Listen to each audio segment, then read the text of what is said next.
I see you. We got Larry Bradshaw in the building. We got Jamont Reese in the building. We got Gerald. I see you. Justin P is in the building. What's up, Justin? Anthony Richards, Toronto producer. Gavino, got it. Good to see you again. Yes, indeed. We got G5 in the building. What's up, bro? Let me see. Why? Okay, let's move that and then let's get that. There we go. There we go. There we go.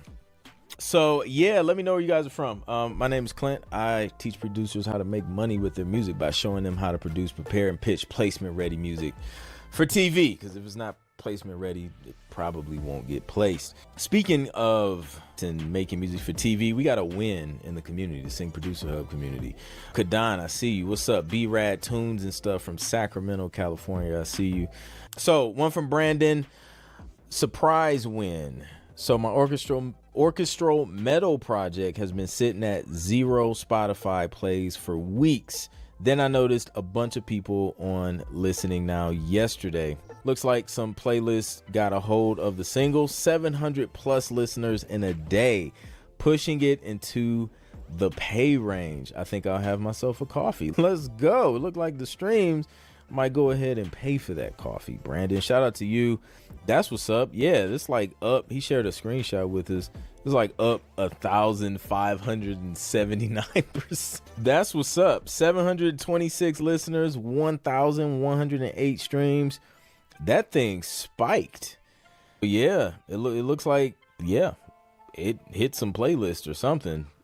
So that's dope. That should definitely bring in a lot more listens for everything you have on Spotify. So that's what's up, man. Love to see that. Miguel in the building. I see you, Miguel. What's up? So yeah, listen, Q&A. I'm an open book this week. If you guys have any questions, drop them in the chat and we'll talk about it. We will absolutely talk about it. Let me see if somebody mentioned anything in the community.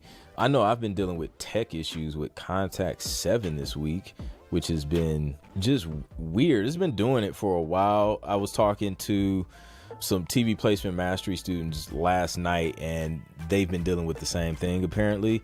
So I think it is definitely a Kontakt issue. I think some people inside the Sing Producer Hub said the same thing. Yeah, I had a super quick turnaround brief this week and I think I worked on the track. It hasn't been sitting that long. Like I did it maybe around this time last year.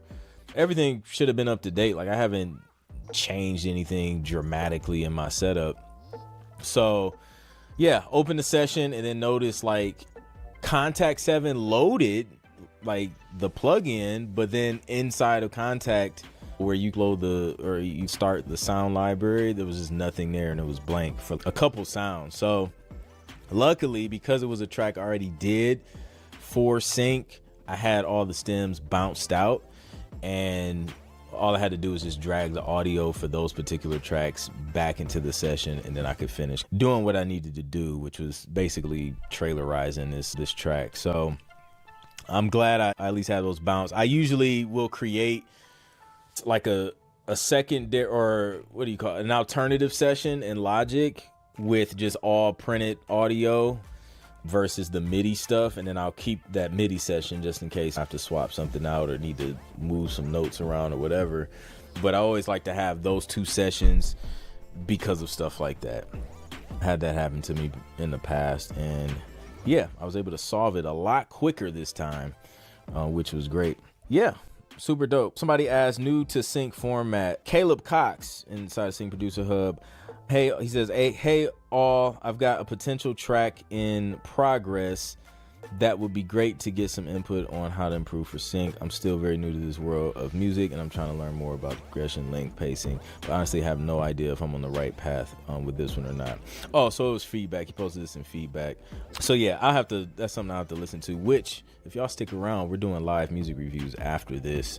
So definitely stick around for that. But yeah, structure, format, and music and sync is super crucial. You guys hear me talk about it all the time. Justin P says, good thing you bounced it out. Yeah, absolutely, man, because I don't know, I had the MIDI there, so I could have swapped the sound out, which means I would have had to listen to the bounce version of the file and see what sound that was. and then try and find something similar, which would have just ate time. And when you're working on those quick turnarounds, man, you really don't have a ton of time to do that.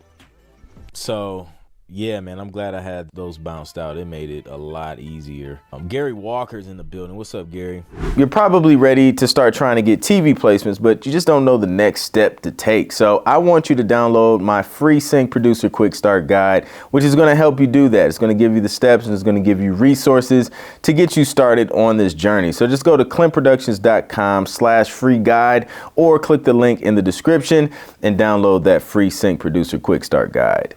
B-Rat says, could you discuss layering synth horn tracks for a fuller final sound? I've heard layering is important, but unclear if we make just the same duplicate track or if the layers are tweaked certain ways.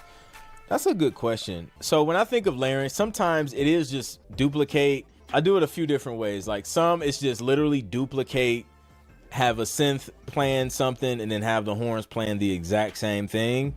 Just switching sounds. One is synth, one is horns, same chords, literally same MIDI region and everything. And then there's other times where if I want to add a little more depth to the mix, I may duplicate. Let's say, for example, there's a synth melody.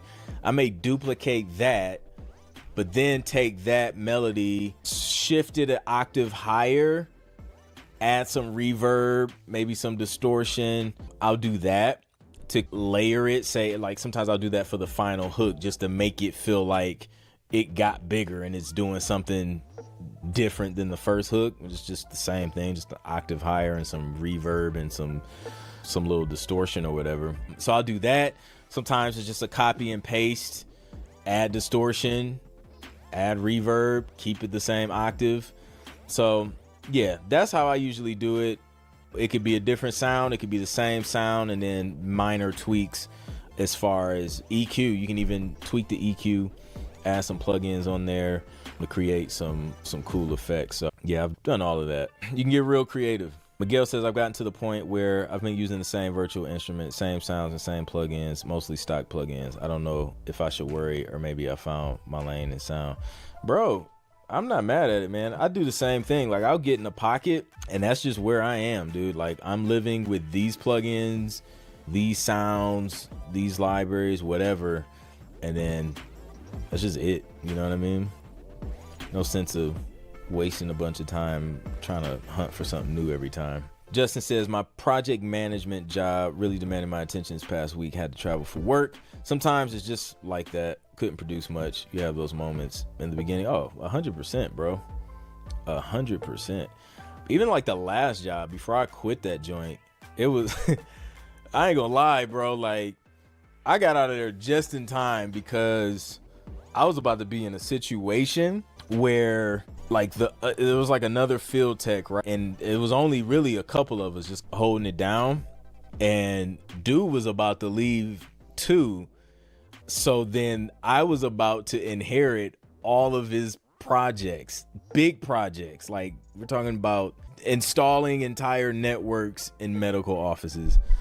And yeah, I was about to inherit all of that as like the only field tech at the time. There was a couple guys who could fill in, but it was about to be a lot of overtime and like very little production if that would have popped off like it was about to. And then even before that, man, it was a lot of early mornings, late nights, just setting up stuff, man. So I understand 100%. Duplicate to fill frequency gaps. Don't layer just to layer. Add some voicings too sometimes. That's my approach. Yeah, if it makes sense, if you need to. You may not need to layer in a particular situation. Yeah, good point, Justin.